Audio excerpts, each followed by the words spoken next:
I was wanted to ask you about uh, Zavonimir. Hope I'm saying that right. You guys Savannah obviously had Martinez. him. You guys obviously had him in Kentucky. You got him now. How'd you think he played the other night? Maybe how have you seen him progress from last year to right now? He's trending in the right direction. You know, I always challenge Z. I think that Z could be better. I think that his best basketball is still ahead of him. And obviously, we need him to mature. We need him to take on the responsibilities with honor that he's been given from our coach. Coach Cal has given him some huge responsibilities in terms of being a connector, being a guy that touches the basketball, being a guy that we're trusting to handle the ball in our 5 out actions. And with that comes a privilege. With that comes honor, right? You have to cherish that, and you have to be respectable of that, and you have to make the right plays. So we we we we think that Z is one of those unique players at 7'2" with size, skill. He's where the game is going right now. If you see where the game is going, it's all about size and skill. Well, guys with size that have guard skills, and he's 7'2", and he has a lot of guard skills. I think he had 4 assists, if I'm not mistaken. He's a guy that can dribble, pass, shoot, and those are the kind of players that uh, we want in our offense in terms of being able to be a triple threat. So I like the start of where Z was at, but I'm not as pleased because I think that there's a lot more. I think that defensively he can do a lot more. I think he can do a lot more rebounding. I think that he can get in and out of screens and get to the second action quicker, and he can look more like the big time basketball player he is. I watched film with him the other day, and I watched film with him of a kid, Simonis, that plays for Sacramento. And in that film, I wanted him to see how quick this guy is into actions and how quick he gets out of stuff and gets into stuff, how he hits every single time. And he's always thinking about the next play, the next play, the next play. And that's what makes him an all-star. And I'm not saying Z is Sabonis, but there is some Sabonis-like skills in his game. And we just want Z to be the best version of himself, and he's trending in that direction. Is there something in particular you'd like to see him do against TCU, or just keep getting better? Keep getting better. It's another step of a long journey, and we want to obviously be better than we was the first game. And there's some things he can clean up in terms of his ball handling. He can get a little lower. We always tell him the low man win, and we want him to be 7'2", but play at 6'5", not play at 7'2". So the lower the better for Z. I want him to obviously rebound better, protect the rim better. There's so much more he has that we want to try to pull out of. Thanks. I might have a couple more. I'll turn it back to Mike. Thanks. Anthony. Hey, Chin, hope you're doing well. I guess just the first question would be, where's Jonas at? You expect him to play on Friday, and if not, just kind of what do you kind of expect him to bring when he is available to play? I think that that's up to our medical staff. He's working extremely hard to get back on the floor, to get back to playing the game he loves. Is something that he said to me yesterday. He had a workout yesterday, looked a lot better. I think he's coming along, but I think that our goal is for everybody to be healthy by our first game, right? Um, these games are very important because they're opportunities for us to play against a different opponent, and we would love to have everybody fully healthy right now. But I think that the main thing is for everyone to be healthy by the beginning of the real regular season, and that may or may not happen. But I think we're close, and I think he's chomping at the bit to try to be available for us at the beginning of the season. But I think that he's close. But our medical staff, Matt and the doctors, are doing a really good job of strength conditioning coach D. Rich. They're working extremely hard to get him and have him available. And then speaking on Boogie and DJ, especially when they were sharing the floor together, they worked really well. I think DJ looked pretty good in the kind of in a non or an off ball role. Just how much have you kind of worked with him in that kind of role, and how have you kind of seen those two kind of develop together? Well, I think that for practicing with five guys for a long period of time. Those 5 guys got to really know each other really well. And DJ and Boogie got to play off of each other and learn each other and learn how to play off of one another really well during that time. So I think that that time didn't necessarily hurt us, that we didn't have the other guys. It helped us in some ways. And one of those ways was that we were able to put those guys on the floor and they were able to get a huge amount of reps together in terms of what we want to do, how we want to play.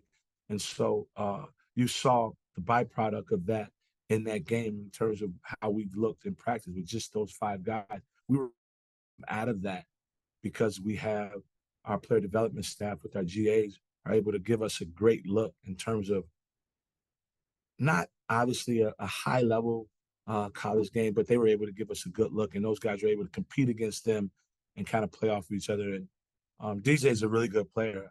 So DJ was just DJ. We know DJ, and so we've had him before. So that didn't surprise us. I think that Boogie is new to everybody else. Nothing he did surprise us as a staff, as our program, because we see these guys every day and we work with these guys every day and we train these.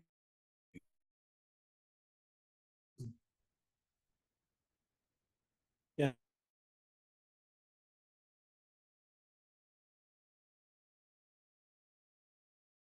Is that something that we're trying that out again in Boogie's first game? Parts are interchangeable. So Boogie to DJ, they're both the same kind of parts, and as well as Nelly. We challenge our guys that if you want to be the point guard, stick your nose in there and rebound, and then you can initiate the offense in terms of hit aheads, in terms of pushing, in terms of getting the drag, in terms of getting us in our secondary level of offense. So if you want to be that person and rebound, I think that all of our perimeter guys are pretty much all the same. So the fact that you're saying that Boogie is a point guard, DJ is a point guard, we like to say that we have playmakers on the floor, and it's not necessarily labeled by who brings the ball up, because sometimes you're going to see Z bring the ball up, and then does that mean that Z at 7'2" is our point guard? No, that means that Z is a playmaker, and the more playmakers you have on the floor, the better you are. We last year had a bunch of playmakers at our last place. We averaged about 20 points a game. We scored 100 points, I think 7 times a game. And when the ball moves, right, there's energy on the ball and there's ball movement, player movement. You're going to get good shots, but you can't do that if you don't have multiple guys on the floor that can make plays, multiple guys on the floor that can dribble, pass, and shoot. And so that's what we want to put on the floor, whether it's 1 through 5. I don't know who the point guard is. It depends on who brings the ball up, who rebounds it, who making the plays. And we have several guys that can do that. I know it might have been forced because of Jonas's injury, but you guys played a lot of quote small lineups, I guess, against Kansas with only one real big guy in there. Just what did you think of those sets, and how much, can that maybe be an X factor in the regular season? I think that we're big. So when you say small lineups, it depends on, we play positionless. So maybe the way you're looking at it, Jackson, is we play small, but for us, because we play positionless, we're not small. If you have DJ and Boogie at the floor, you got 6'3", 6'4". If you got, let's say, you got Carter on the floor, you got Billy on the floor, that's 6'6", 6'7", and then you got 7'2". So we feel like that's a pretty big team, right? A little bit different than what we had last year. We had some smaller guards that put us in some different situations in terms of switches and small sizes and what we can do in terms of our defensive schematics, twirling, which means switching. Then we have to scram, which means that if we switch a guard on the big, then we got to switch a wing on that big so that we can get back to bigger guys. But we have a team right now that we like the size of our guys. So we can play TB at the 4, we can play TB at the 5. Again, that's that positionless thing we keep talking about. We got multiple positionless kind of guys. We can play Z, of course, at the 5. Z has 4 skills. Jonas, of course, when he comes back, his whole campaign until he's able to play has been to be more of a guard and be able to play out on the floor and do the things that we do as a team, opposed to what he did at Tennessee, where he ducked in the whole time. He was on the block, right? And he didn't play out on the floor as much as he would have liked to. He did some, but we've kind of tried to expand his game. So again, we want to have more skilled guys on the floor, whether you're 6'9", 7 feet, 7'2" to 6'3". The more skilled guys, the better. Thanks, Coach. But Yeah, Coach, you brought up Nelly there for a second. I'm curious how much of his performance the other night was maybe just him knocking the rust off, having, been out with the injury, and how did he handle, body language and everything like that, despite, maybe not scoring as much as he probably would have liked. Unbelievable. Unbelievable. If you noticed, Nelly is a veteran guy, and he was an example of what we want our young guys to be and to do on the defensive end. He made some defensive plays. He stuck his nose in there. He got some rebounds. He got some crackdowns. He protected the nail. He got a steal at the nail. He rotated over baseline drive, like things that we teach every day. We were able to put together a collage of film of him just being in the right position, making the right plays. So although he may not have shot the ball as well as we know he's capable of doing, or scored the ball as well as he's capable of doing, because again, that was rust. He only practiced the 2 non-contact days before the game. So there was a lot of rust. He hadn't been out before. He hadn't played. He's been out. We only had 5 guys. So that was rust in terms of offensive. But what he was able to hang his hat on for us in that game was his defensive presence. And he said it on the bench. I'm not worried about scoring. I don't care about scoring. I'm just trying to make sure I do everything I'm supposed to do to help us on the other end. The scoring will come. He said that himself on the bench. So when you got guys thinking that way, you're going to have a special team. And I'm wondering about these exhibition games, the Kansas one and the one coming up against TCU. How do y'all approach them as a staff? Do you treat it like a real game when it comes to preparation and like scouting the opponent, or is it more inward looking, focused on you? Just how do y'all approach those? Absolutely. I mean, anytime you play against another team, we want to use those experiences as a real game. So this one for us, although we know that this is a big time rivalry. TCU played obviously in the Southwest Conference from when obviously Arkansas first started playing basketball. So we're looking at that as a rivalry game. We understand the importance of, we're going to Dallas. A huge amount of our alumni lives in Dallas, to give them opportunity to see the team, as well as we took the team to Pine Bluff, we took the team to Hot Springs, and now we're taking the team to one area where we have a huge alumni. But for us, basketball wise, it's a road game. So our routine as a road game, we're going to follow our routine. So they're going to understand what it looks like and what we do. What are our routine? What is our habits, right? So that they can understand the next time we come back to Dallas on a road and we play Baylor, we have a routine. You know what it is we do. You know what time we film. You know what time we eat. You know what time the late night snack. You know what time stretch is. You know what time weight is. You know what time all of these things are. So we're using it as experience for roadkill, is what we like to call it. Roadkill. Daniel, Hi, Coach. I'm wondering for the rest of the staff, you've been, familiar with most of the team, but TD was someone that you weren't able to work with prior to your time here. Just maybe what has surprised you, or, how you've seen him develop throughout the fall? Unbelievable talent. Got a lot of tools to work with. 6'10", he's long, he's athletic, very skilled. Our job for TV, what in terms of our staff, was to make TB the best version of himself with what we do. We train a lot of individual work. We put a lot of love into these guys' game, and the way we spell love is time, Time. We put a lot of love into their game, and we've kind of poured into TB. He's a lot tougher. He's not shying away from bumps, because this is a bump game, and so you got to be able to win the bump war. So TB is he's embraced us. We've embraced him. We love where he's at. We love what he brings to the table. He's a perfect addition for our team in terms of having another skilled 4 guy that can dribble, pass, shoot. He fits so well with us, and so we're excited about him. And he as well is getting. You got to get in better shape. He's been out too. So as quickly as these guys are able to come back and be full strength, we like our opportunity. We like our team. And we like the guys in our locker room. And he's at the top of that, because he's a lot better than what we thought. And so he's going to be a big, huge addition for us. Bob, wrap us up, Appreciate it, please. Coach. Okay. Chin, I read in the Fort Worth paper that TCU got beat pretty decisively by Texas and San Antonio. I think I read it was 80-52, one of those secret scrimmages, I guess, where the score got out. I don't know if you guys got a bootleg tape of the game, but your game was on TV, so they obviously can scout y'all. And I know, like Trezarian White, he played against Kentucky, he played against Arkansas too. I mean, what would you say about their personnel, or kind of what's your take on TCU? What kind A of brand new team to start. They got a brand new team, like we have a brand new team.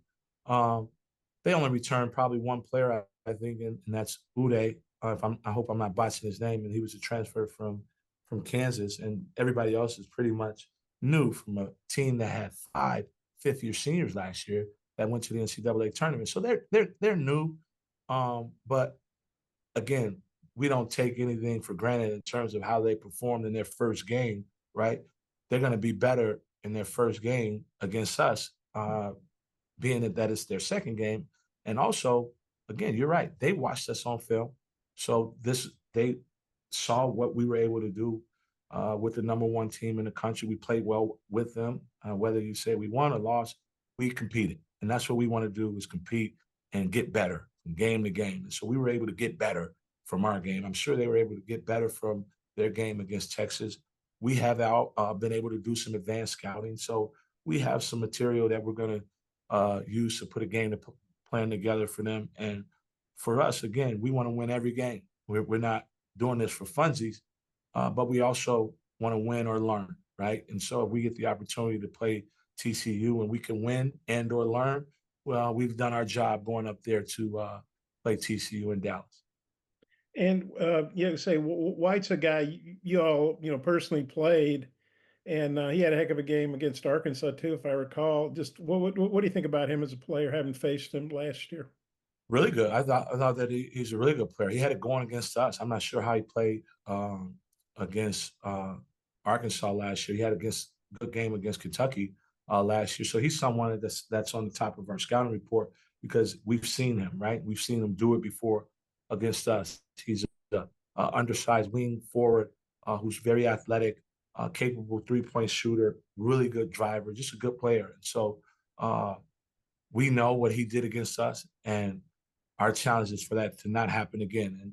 And there's guys in our locker room that are already talking about that because they know what he did against Kentucky last year. So we want to make sure that he doesn't do that against us in that game. But we got to do a good job on everybody. We don't know him, so we guarding everybody honestly as a good player. We're not taking anybody for granted.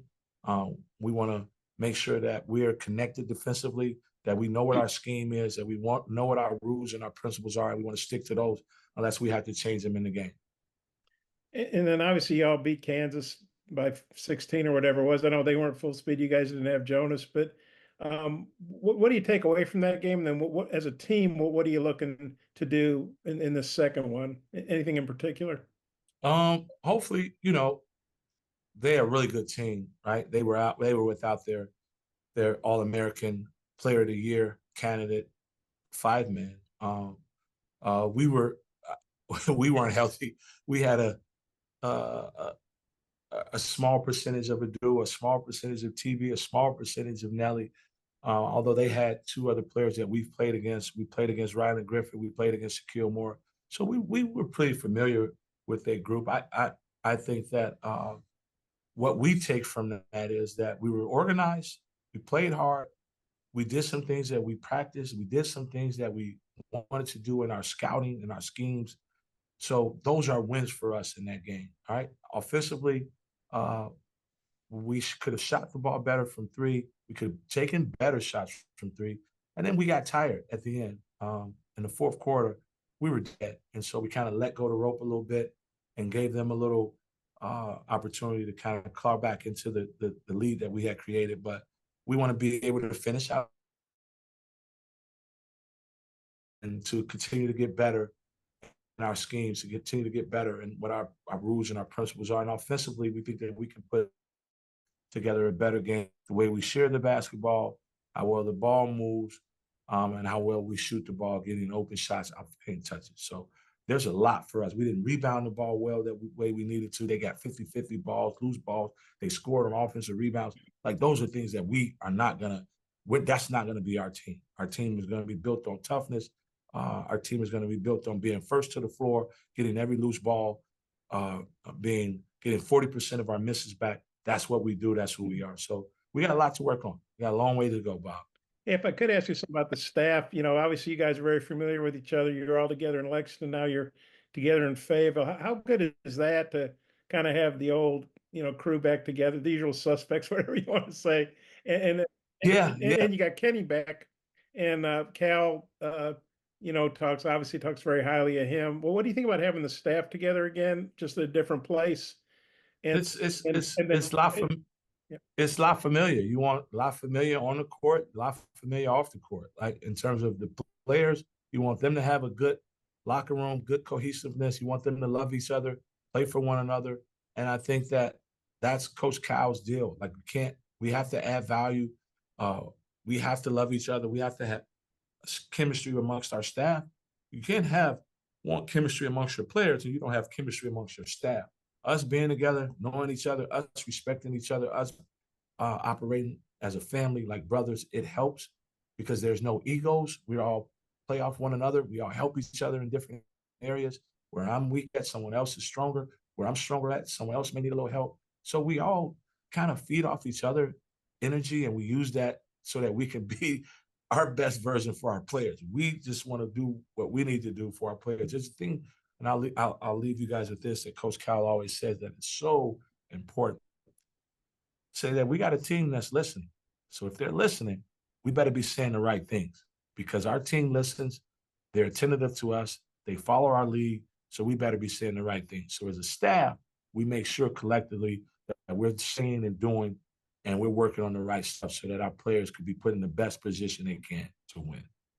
Okay, so about Kenny too, what having him back means, because he was obviously at Louisville and he was in the NBA for a while.